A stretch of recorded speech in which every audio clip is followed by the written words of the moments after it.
Muy buenas noches, mis amados hermanos, Dios los bendiga. Sean todos bienvenidos a nuestro estudio, Primera de Juan, capítulo 3. Este capítulo es hermosamente duro. Es un capítulo muy precioso, es un capítulo que lleva una cantidad de exhortaciones bastante fuertes, claras. Así que preparémonos para que el apóstol Juan, el apóstol amoroso, el dulce y maravilloso apóstol Juan, el discípulo amado, nos hable con amor y con verdad. Vamos a orar. Maravilloso Señor, Dios de misericordias, de gracia, delante de ti venimos, Padre Celestial, para pedirte tu divina presencia, Señor, en nosotros, para pedirte, Señor, que nos enseñes y nos reveles tu voluntad, precioso Dios. Muchas veces, Señor, hemos escuchado tu palabra, pero en ocasiones, Señor, parece que no la hemos entendido. Y eres tú, oh precioso Espíritu Santo, el que nos convence de pecados, Señor, el que nos muestra esa luz maravillosa, Señor, que ilumina nuestros pasos, Señor. Ayúdanos a entender, Señor, y ayúdanos a colocar toda nuestra voluntad a obedecer, oh Dios nuestro. Pedimos tu bendición, Padre Celestial. Te rogamos, Señor, que por medio de tu divina presencia, Señor, tú nos hables y nos convenzas y nos ayudes, Señor, a dejar de hacer lo que hacemos naturalmente, a vivir una vida, Señor, a la altura del llamamiento tan maravilloso que tú nos das como hijos de Dios. Permite, Padre Celestial, que tomemos las armas de nuestra milicia, que tomemos en serio nuestra salvación, que comprendamos que muchos son los llamados, pero los escogidos son pocos, que en este camino de la fe muchos empiezan, pocos terminan. Pedimos, Señor, tu divina bendición, Padre Celestial. En el nombre de Cristo Jesús, nuestro amado Salvador. Amén. Muy buenas noches para todos, sean bienvenidos, podemos sentarnos.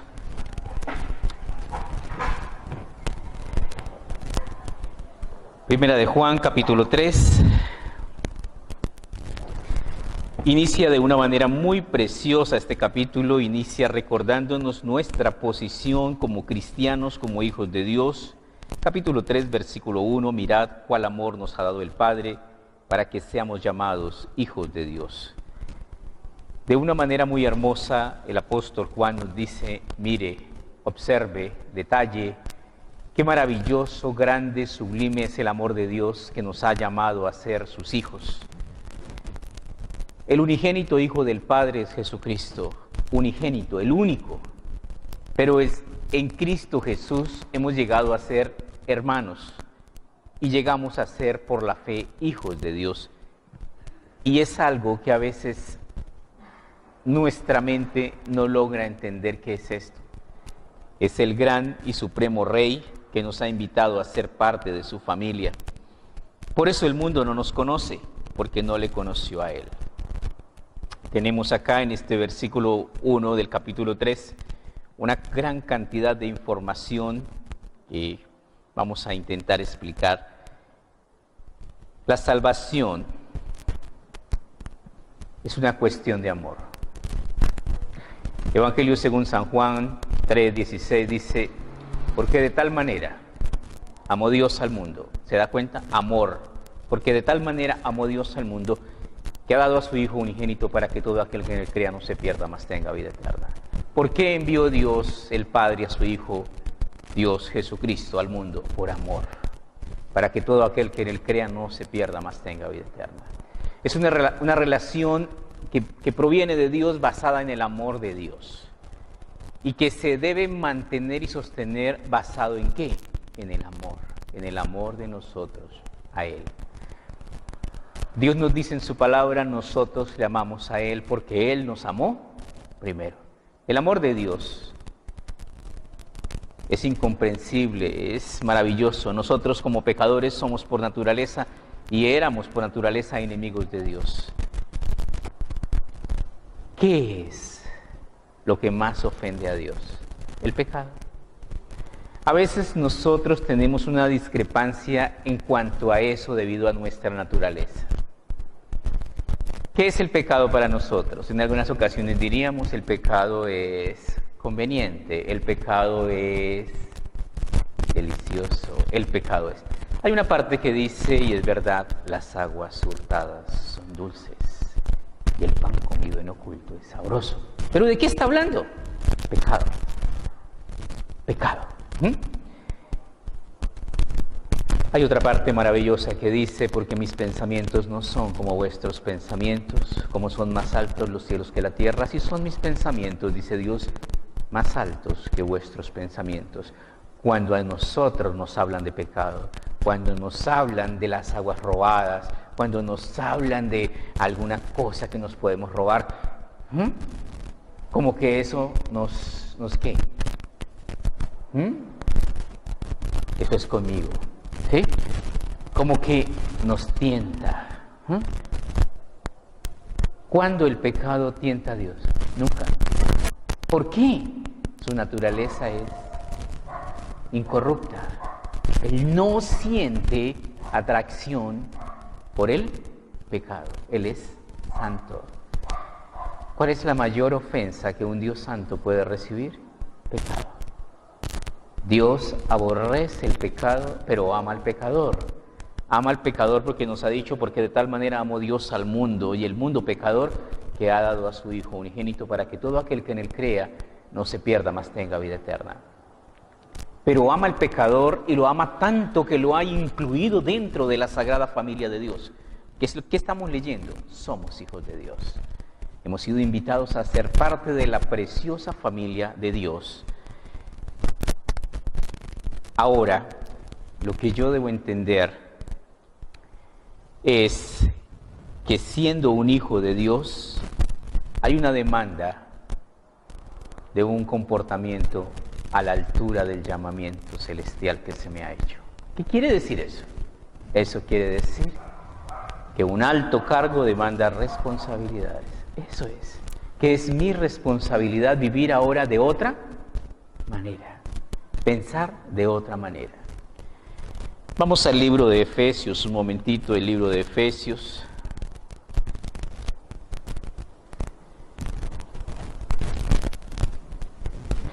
Efesios capítulo 4, versículo 17, dice lo siguiente. Efesios 4, 17 dice así: esto pues digo y requiero en el Señor que ya no andéis como los otros gentiles que andan en la vanidad de su mente.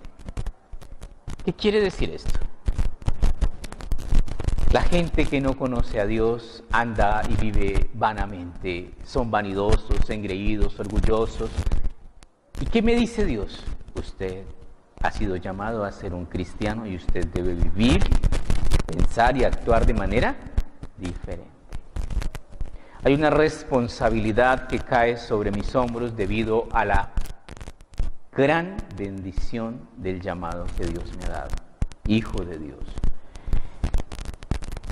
Versículo 18, teniendo el entendimiento entenebrecido, ajenos a la vida de Dios por la ignorancia que hay en ellos, por la dureza de su corazón. Solo vamos a leer estos dos versículos. ¿Cómo así? ¿Qué quiere decir esto? Vamos a ir a otra parte para complementar esta misma idea. Vamos a Primera de Corintios, capítulo 2, versículo 14. Teniendo el entendimiento entenebrecidos, ajenos a la vida de Dios por la ignorancia que hay en ellos, lo acabamos de leer. Y ahora leemos en Primera de Corintios 2:14, dice: pero el hombre natural no percibe las cosas que son del Espíritu de Dios, porque para él son locura, y no las puede entender, porque se han de discernir espiritualmente. Cuando una persona no es cristiana, no puede entender ¿qué? Nada de la fe. ¿Por qué? Porque no tiene el Espíritu Santo, porque no es cristiano. Entonces, en conclusión, ellos dicen, esa parranda de evangélicos, locos. No pueden entender. El Espíritu Santo viene a nosotros y nos convence de pecado y de juicio, y nos convence que la palabra de Dios es sólida y preciosa, y nos convence que las promesas de Dios son maravillosas, pero también nos convence que nuestra vida pecaminosa ofende a Dios. Y ahí es donde viene a sentarse el estudio que vamos a tener. Nuestra vida pecaminosa ofende a Dios. Hoy día el cristiano, ha extraído pensamientos y ha querido traer al mundo y lo ha infiltrado dentro de la santidad, de la pureza de Dios. ¿Un cristiano debe ser diferente a las demás personas del mundo? Absolutamente sí. Porque un cristiano debe tener como premisa la palabra de Dios en su vida. Y si no tiene la palabra de Dios en su vida como prioridad, como carta de ruta, no es cristiano. Y suena duro. Pero esa es la realidad.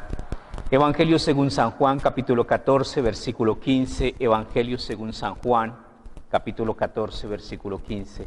En el Evangelio según San Juan, en el capítulo 14, en el versículo 15, Jesucristo dijo esto: si me amáis, guardad mis mandamientos.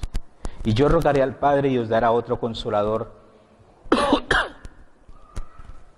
para que esté con vosotros para siempre. Pero lo maravilloso, si me amáis, guardad mis mandamientos. ¿Cómo le digo a Dios que le amo?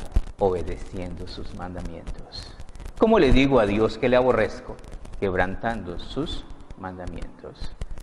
El pecado es un mensaje contundente, fuerte y claro en contra de la naturaleza santa de Dios. Vamos al libro de Génesis, un momento donde tenemos en el libro de Génesis el origen de todas las cosas, y allí vamos a encontrar el juicio de Dios contra el pecado. En Génesis, en el capítulo 6, versículo 5 dice: y vio Jehová que la maldad de los hombres era mucha en la tierra, y que todo designio de los pensamientos del corazón de ellos era de continuo solamente el mal. Y se arrepintió Jehová de haber hecho al hombre en la tierra, y le dolió su corazón. ¿Qué hace que le duela el corazón a Dios? El pecado de la humanidad. ¿Cuál es el peor enemigo de la humanidad? El pecado. ¿Cómo ve Dios las cosas? Claras. La paga del pecado es la muerte. Así de clara. Si una persona peca, debe ser condenada. A menos que se arrepienta y que pida perdón. Pero si no se arrepiente y no pide perdón, debe ser condenado. Nosotros vemos las cosas de otra manera. Nosotros, como somos condescendientes con el pecado, consideramos que una mentirita blanca, que una mentirita piadosa, que las cosas son de tonos en cuanto a los pecados. Pero Dios no ve así. Filipenses capítulo 2, versículo 12. Libro de Filipenses, en el capítulo 2, en el versículo 12, leemos lo siguiente.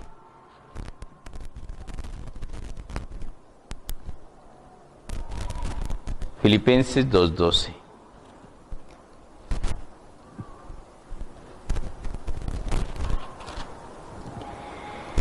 Por tanto, amados míos, como siempre habéis obedecido, no como en mi presencia solamente, sino mucho más ahora en mi ausencia, ocuparos en vuestra salvación con temor y temblor. Esta parte que vamos a tocar es una parte muy compleja y ha sido generadora de grandes debates. ¿Y cuál es esta? Cuando yo creo en Cristo, ¿mi salvación es completa? Sí, es completa. Quiere decir que si en ese momento me muero, me salvo. Pero si yo creo en Cristo y no he tomado medidas para cambiar mi vida,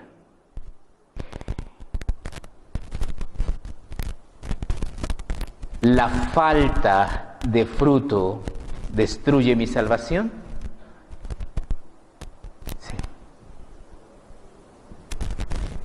O hacéis el árbol bueno y su fruto bueno, o hacéis del árbol malo y su fruto malo, porque todo árbol se conoce, ¿por qué? Por su fruto. ¿Qué dijo Jesucristo? Por sus frutos los conoceréis. Así el buen árbol da buen fruto y el mal árbol da malos frutos. Por tanto, amados míos, como siempre habéis obedecido, no como en mi presencia solamente, sino mucho más ahora en mi ausencia, ocuparos en vuestra salvación con temor y temblor. ¿Qué quiere decir esto? Definitivamente van a haber muchas sorpresas en el cielo. Van a haber muchas sorpresas. Aquellas personas que podíamos jurar que van a entrar, no van a entrar. ¿Por qué? Porque Dios conoce el corazón. ¿Qué dice la Biblia acerca de eso? Y si el justo con dificultad se salva, ¿dónde aparecerá el impío y el pecador? ¿Sabe qué quiere decir eso? Que la salvación no es tan fácil como nosotros llegamos a veces a creer. Que Dios meterá su palanquita y nos ayudará para que nosotros nos podamos salvar. No siempre es así. Apocalipsis 3, versículo 11. Apocalipsis 3:11, mira lo que dice. Oye lo que dice Apocalipsis 3:11, el mensaje a una de las iglesias, y le dice algo terrible. Apocalipsis 3:11. Apocalipsis 3, versículo 11, leemos así: He aquí yo vengo pronto, retén lo que tienes para que ninguno tome tu corona. ¿Cómo así? O sea que si yo como cristiano me descuido, me duermo en los laureles, ¿qué pasará a mi corona? ¿A quién se le dará? A otro. ¿A qué otro? A un prójimo tuyo mejor que tú. ¿Qué pasó con el rey Saúl?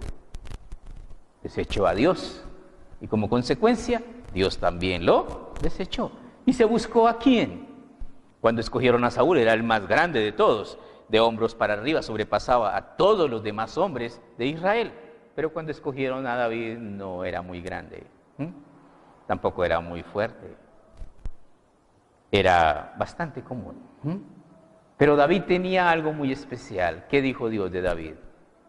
Es un hombre conforme al corazón de Dios. No mires, le dijo a Samuel, no mires su parecer ni lo alto de su estatura, porque yo lo desecho, porque el hombre ve lo que está delante de su nariz, pero Jehová mira el corazón. Volvemos a nuestro eje de estudio, volvemos a Primera de Juan, en el capítulo 3. Leemos ahora la segunda parte del versículo 1. Mirad cuál amor nos ha dado el Padre para que seamos llamados hijos de Dios. Por eso el mundo no nos conoce, porque no le conoció a Él. ¿Qué quiere decir esto? Para un verdadero cristiano el mundo ha de ser crucificado. No améis al mundo, ni las cosas que están en el mundo. Si alguno ama al mundo, el amor del Padre no está en él, porque todo lo que hay en el mundo, los deseos de la carne, los deseos de los ojos y la vanagloria de la vida, no provienen del mundo. No podéis servir a dos señores. ¿Qué tengo que hacer? Crucificar al mundo y seguir al Señor, pero siempre todo estará pendiente de mi decisión. Por eso el mundo no nos conoce, porque no le conoció a Él. Mi vida, mi pasión, mi anhelo, mi deseo debe estar en Cristo. ¿Cuál es el día más maravilloso? Cuando me gane... ¿Qué? Cuando me gane por completo la salvación. Cuando le vea cara a cara. ¿Cuándo qué? Cuando escuche su voz que me diga: bien, buen siervo y fiel. Todo está terminado ese día.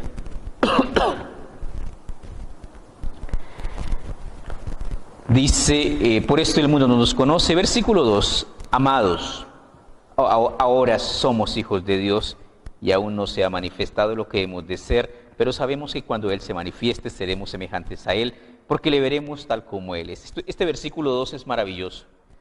¿Qué quiere decir este versículo 2? Somos hijos de Dios. Bueno, ¿somos o no somos? Sí, somos. Cuando tú aceptas a Cristo, cuando tú gustas del don de la gracia, de la salvación, en el cielo se escribe tu nombre en el libro de la vida cuando tú lo pides. Y en el cielo tú eres un hijo de Dios.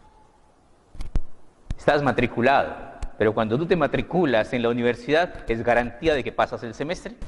No, solo está matriculado. Ahora tiene que, ¿qué? Vea. Esforzados a entrar por la puerta angosta, porque ancha es la puerta y espacioso el camino que lleva a la perdición. Ahora hay que trabajar debidamente. Amados, ahora somos hijos de Dios y aún no se ha manifestado lo que hemos de ser, pero sabemos que cuando Él se manifieste seremos semejantes a Él porque le veremos tal como Él es. ¿Qué quiere decir esto? Es una tarea. Debemos ser como Cristo, debemos ser obedientes al Padre, como lo fue su Hijo obediente al Padre en todo, hasta la muerte y muerte de cruz. Versículo 3. Y todo aquel que tiene esta esperanza en Él se purifica a sí mismo, así como Él es puro. Este versículo 3 es la tarea. ¿Cuál es la tarea? Tengo que aprender a ser, ¿qué? Puro. Tengo que aprender a despojarme del pecado. O tú te deshaces del pecado en tu vida, o el pecado en tu vida destruirá tu comunión con Dios. Esta es la esperanza maravillosa. ¿Y cuál es la esperanza que tenemos en Cristo Jesús? Primera de Corintios, capítulo 6, versículo 9. Primera de Corintios 6, 9. Dice Primera de Corintios en el capítulo 6, en el versículo 9. ¿No sabéis que los injustos no heredarán el reino de Dios? No erréis, ni los fornicarios, ni los idólatras, ni los adúlteros, ni los afeminados, ni los que se echan con varones, ni los ladrones, ni los ávaros, ni los borrachos, ni los maldicientes, ni los estafadores heredarán el reino de Dios. ¿Qué es lo que yo debo entender? El pecado es una ofensa y ninguno que viva ofendiendo a Dios será su amigo.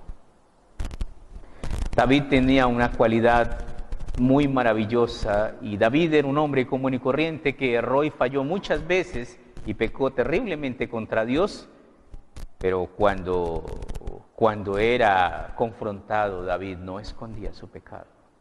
Cuando Natán le dijo: tú, oh rey, tú eres ese hombre malo, David cayó de rodillas, se humilló y no dijo: no, ¿qué? ¿Yo qué? ¿Cuándo? Y reconoció sus pecados. El que encubre sus pecados no prosperará, mas el que los confiesa y se aparta alcanzará misericordia. Y por eso David tenía un corazón que buscaba ese perdón y esa reconciliación con Dios. Y todo aquel que tiene esta esperanza en Él se purifica a sí mismo, así como Él es puro. Nosotros como cristianos tenemos que aprender a luchar cada día contra nuestra naturaleza caída, contra la desobediencia que tenemos, para que toda nuestra vida llegue a ser cautiva por el poder del Espíritu Santo como hijos obedientes. Existen hijos obedientes y existen hijos desobedientes. Sí, los hijos desobedientes, ¿qué van a llevar? Garrote. Y los obedientes, premios. Un día compareceremos ante la presencia de Dios y Él entregará regalos y galardones a todos sus hijos obedientes, pero castigo a los desobedientes.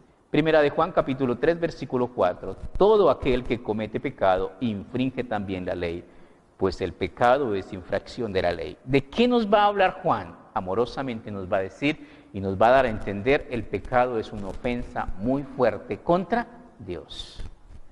No creas que el Señor te va a decir: por este pecadito y por estos 8 pecaditos yo te voy a pasar. No. Por uno te vas a hundir.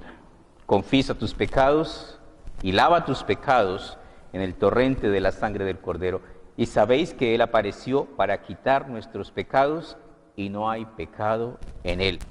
Esto es lo que yo tengo que entender. Jesucristo apareció, ¿con qué propósito? Morir en la cruz. ¿Y para qué tenía que morir en la cruz? Para quitar nuestros pecados. Y para dejarnos un ejemplo que como humano se puede vivir, ¿cómo? Sin pecado. 100% Dios, 100% hombre, fue tentado en todo, pero no ¿qué? Pero no pecó. No hay excusa. Versículo 6, todo aquel que permanece en Él no peca. Todo aquel que peca no le ha visto ni le ha conocido. ¿Por qué? porque no ha entendido que no hay una ofensa más grande que ese vivir en pecado, y cuando yo vivo en pecado, le digo a Dios, tú mandas esto, pero yo hago lo que yo quiero y lo que a mí se me antoja, y no me importa lo que usted mande. Eso es lo que le está diciendo. Y el Señor le va a decir, tranquilo, que yo después lo arreglo. Y yo espera. Y después. Y sabéis, versículo 6, todo aquel que permanece en él no peca. Todo aquel que peca no le ha visto ni le ha conocido. Hijitos, nadie os engañe. El que hace justicia es justo como él es justo. ¿Qué quiere decir eso? No se deje engañar. ¿Qué es lo que la gente nos dice? Eso, mira, eso todo el mundo peca, eso todo el mundo tiene sus defectos, eso todo el mundo. Dios no tendrá por inocente al que es culpable. Hijitos, nadie os engañe, el que hace justicia es justo como él es justo. El que practica el pecado, esta parte es dura y terrible. Les dije que este capítulo era tenaz. El que practica el pecado, no lo diga que el pastor William no se lo inventa. Léalo. ¿Qué dice ahí? ¿Es de quién? Del diablo. ¿Qué fue lo que Satanás creó? ¿De qué Satanás se puede ufanar de ser el autor de eso? ¿De qué? Del pecado. ¿Quién se inventó el pecado? Satanás. Él se lo inventó. Él es el autor del pecado. Cuando nosotros pecamos, hacemos ¿qué? Eco. ¿A quién? A Satanás. Y por eso nos dice acá, hijitos, nadie os engañe, versículo 8, el que practica el pecado es del diablo, porque el diablo peca desde el principio. Para esto apareció el Hijo de Dios, para deshacer las obras del diablo, que quiere decir, para que nosotros aprendamos que el pecado es una ofensa directa contra la naturaleza santa de Dios, y que nosotros debemos dejar de ofender a Dios. ¿Por qué? Porque horrenda cosa es caer en manos de un Dios vivo. ¿Por qué debo obedecer? Porque nadie le gana una pelea a Dios. Yo amo a los que me aman, dice el Señor, y me hallan los que temprano me buscan. Versículo 9, todo aquel que es nacido de Dios no practica el pecado. ¿Qué es pecar y qué es practicar el pecado? Pecar, a veces pecamos por ser imprudentes, a veces pecamos por presencia o por ausencia, por hablar, por no hablar, pecamos de muchas maneras. Pero ¿qué es practicar el pecado? Vivir reiteradamente en una situación como un círculo vicioso de pecado. Practicar el pecado es que tengo todas las herramientas para dejar de pecar, pero he decidido ¿qué? No dejar de pecar. Entonces, ¿soy un qué? Practicante. ¿Qué dice allí? El que practica el pecado es del diablo, porque el diablo peca desde el principio. Para esto apareció el Hijo de Dios, para deshacer las obras del diablo. Todo aquel que es nacido de Dios no practica el pecado, porque la simiente de Dios permanece en él y no puede pecar porque es nacido de Dios. ¿Qué quiere decir eso? Que se agudiza una parte de su interior llamado ¿cómo? Conciencia. Y esa conciencia le va a estar martillando y molestando la vida y le va a decir y usted ya no puede dormir en paz. Y usted está, mejor dicho, es que si no obedezco me vuelvo loco. Sí, esa es su conciencia. El Espíritu Santo hablándole acerca de la voluntad de Dios. En esto se manifiestan los hijos de Dios y los hijos del diablo. Todo aquel que no hace justicia y que no ama a su hermano, no es de Dios. Aquí viene algo tremendo. Y es esos odios familiares, esas rencillas familiares, muchas veces existen. El Señor, nuestro Dios, es un Dios de familia y es un Dios de perdón, es un Dios de paz. Es un Dios de reconciliación y es un Dios que nos ordena amar a nuestros hermanos. Dice Porque este es el mensaje que habéis oído desde el principio, que nos amemos unos a otros. Sí, no como Caín, que era del maligno y mató a su hermano. ¿Y por qué causa le mató? Porque sus obras eran malas y las de su hermano justas. Aquí tenemos algo terrible y es el odio religioso. ¿Será que yo puedo odiar a mi hermano que es religioso? Sí. Desafortunadamente la religión ha sido culpable de muchas muertes, muchas guerras y de muchas atrocidades. El odio religioso, tenemos acá a Caín. Si usted lee cuidadosamente el Génesis, va a encontrar que ¿a quién se le ocurrió primero traer una ofrenda a Dios? A Caín. ¿Quién se le copió? A Abel. Su hermano menor dijo, yo también. En el libro de Hebreos, en el capítulo 11, en el versículo 4, dice, por la fe Abel ofreció a Dios más excelente sacrificio que Caín. ¿Qué aderezo le puso a su sacrificio Abel a diferencia del sacrificio de Caín? Fe. ¿Y qué dice la palabra de Dios acerca de la fe? De que sin fe es imposible agradar a Dios. Consecuencia, ¿cuál? A Dios le agradó el de Caín y le desagradó, a Dios le agradó el de Abel y le desagradó el de Caín. Pero eso estaba revelado en la palabra. Sí. ¿Y qué es lo que yo tengo que entender? Que la palabra de Dios es la revelación de la voluntad de Dios. Sigue diciéndonos acá, porque este es el mensaje que habéis oído desde el principio, que nos amemos unos a otros, no como Caín, que era del maligno y mató a su hermano, y por qué causa le mató, porque sus obras eran malas y las de su hermano justas. Hermanos míos, no os extrañéis si el mundo os aborrece. Nosotros sabemos en que hemos pasado de muerte a vida, en que amamos a los hermanos. El que no ama a su hermano permanece en muerte. Escudriña tu vida. Dice en el libro de Romanos, no debáis a nadie nada, sino el amaros los unos a los otros. Dice en Mateo, porque si no perdonáis a los hombres sus ofensas, tampoco os perdonará a vosotros vuestro Padre Celestial vuestras ofensas. ¿Qué quiere decir eso? Que yo tengo que aprender a perdonar y tengo que aprender a amar a mis hermanos.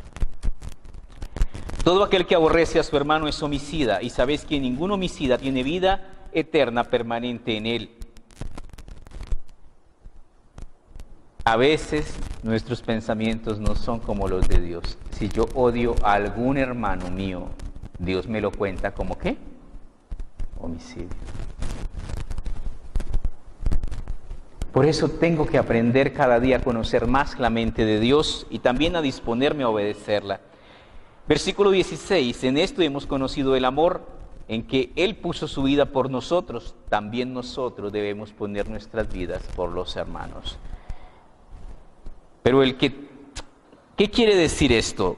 En esto conocemos el amor en que Él puso su vida por nosotros, también nosotros debemos poner nuestras vidas por los hermanos. No es cualquier amor, es un amor que se sacrifica. ¿Cuándo yo estaré dispuesto a sacrificarme por mi hermano? Cuando lo amo de verdad. Cuando el esposo ama a la esposa, se sacrificará por ella. Cuando el esposo ama a sus hijos, el papá ama, se sacrificará por ellos, ¿no? Entregará todo. Ese es el verdadero amor. Ese es el amor que Dios quiere que nosotros tengamos. Luego dice el versículo 17, pero el que tiene bienes de este mundo y ve a su hermano tener necesidad y cierra contra él su corazón, ¿cómo morará en él el amor de Dios? No diga es que el pastor, no, es Juan que sabe perfectamente que muchas veces nosotros tendemos a ser egoístas. Y a veces hay una necesidad y es una necesidad apremiante y muchas veces hasta dentro de mi núcleo familiar existe una necesidad y de malas, vea, a mí me tocó, que miren a ver cómo revientan. Si yo como cristiano no me porto como cristiano, hay dudas sobre qué cristiano soy. Dice, pero el que tiene bienes de este mundo y ve a su hermano tener necesidad y cierra contra él su corazón, ¿cómo mora el amor de Dios en él? El amor son hechos. El infierno estará lleno de personas llenas de buenas intenciones, pero sin obras. La fe sin obras es muerta. Verso 18, hijitos míos, no amemos de palabra ni de lengua, sino de hecho y de verdad. ¿Qué significa eso? Hermano, lo amo en el amor del Señor. Hermano, pero no hacemos nada por nadie.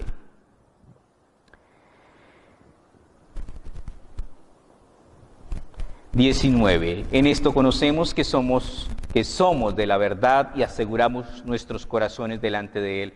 Pues si nuestro corazón nos reprende, mayor que nuestro corazón es Dios y Él sabe todas las cosas. ¿Qué quiere decir esto? Hay un termómetro dentro de ti.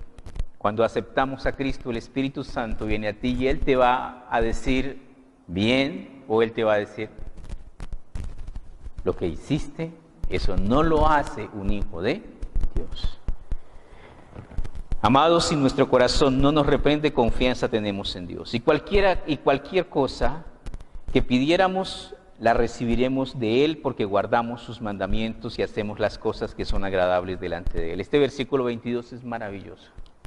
¿Qué quiere decir eso? Obediencia concede privilegios. La obediencia concede privilegios. ¿Cuántas veces nosotros, Dios mío, ¿por qué no me bendices? Señor, mi bendición. Y el Señor le dice, oiga, hijo, ¿y mi obediencia? Obedece y vendrán privilegios. Terminando ya nuestro estudio, y este es su mandamiento, que creamos en el nombre de su Hijo Jesucristo y nos amemos unos a otros como nos lo ha mandado. Es el deber de todo cristiano amar a su prójimo. El cumplimiento de la ley es el amor. Y el que guarda sus mandamientos permanece en Dios y Dios en él. En esto sabemos que Él permanece en nosotros por el Espíritu que nos ha dado.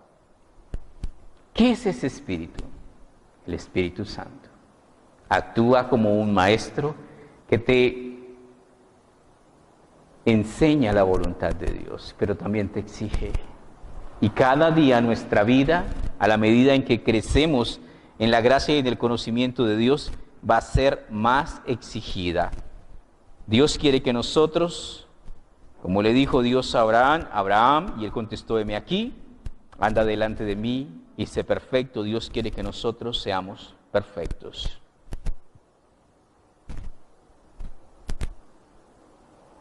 Terminamos en el Evangelio según San Juan, en el capítulo 13, versículo 35. Un pasaje muy conocido, San Juan 13, 35, y nos habla precisamente de la responsabilidad de amarnos. Juan 13, 35 dice, en esto conocerán todos que sois mis discípulos, si tuviereis amor los unos con los otros. ¿Cuál es el sello verdadero de un verdadero cristiano? El amor. ¿Cuál es el fruto del Espíritu? ¿Qué dice Gálatas? Dice, pero el fruto del Espíritu es amor. ¿Qué es lo que es Dios? ¿Dios es qué? Dios es amor. Vamos a orar. Maravilloso Padre, te damos gracias por tu palabra preciosa y pedimos, amado Dios, que tú nos ayudes, Señor, a conocer nuestra condición espiritual. Sabemos, Señor, que nos has llamado con un propósito, a santidad nos has llamado, a una vida de obediencia, de rectitud, a una vida que crucifique el pecado en nuestra vida, Señor. Cambia nuestra mente, cambia nuestro corazón. Danos un corazón que se deleite en tu palabra y que cada día conozca más acerca del llamamiento celestial que nos hace, Señor. Tu palabra dice, como hijos obedientes, no os conforméis a los deseos que antes teníais estando en vuestra ignorancia. Hoy día que conocemos de Dios, debemos entender que Dios es un Dios santo y que demanda santidad de todo aquel que se acerca a Él. Danos, Señor, tu Espíritu Santo. Danos, Señor, entendimiento para comprender que una vida de rectitud, que una vida de obediencia, que una vida de santidad es un detalle de amor para ti, Señor. Ayúdanos a que cada día tu palabra sea nuestra meta y nuestro reto, Señor. Que cada día, Señor, iluminados por tu perfecta y preciosa voluntad, caminemos en obediencia, Señor, conforme a tu voluntad. Bendícenos, oh Dios nuestro. En tus manos encomendamos nuestra vida y te damos gracias en el nombre de Cristo Jesús, nuestro amado Salvador. Amén.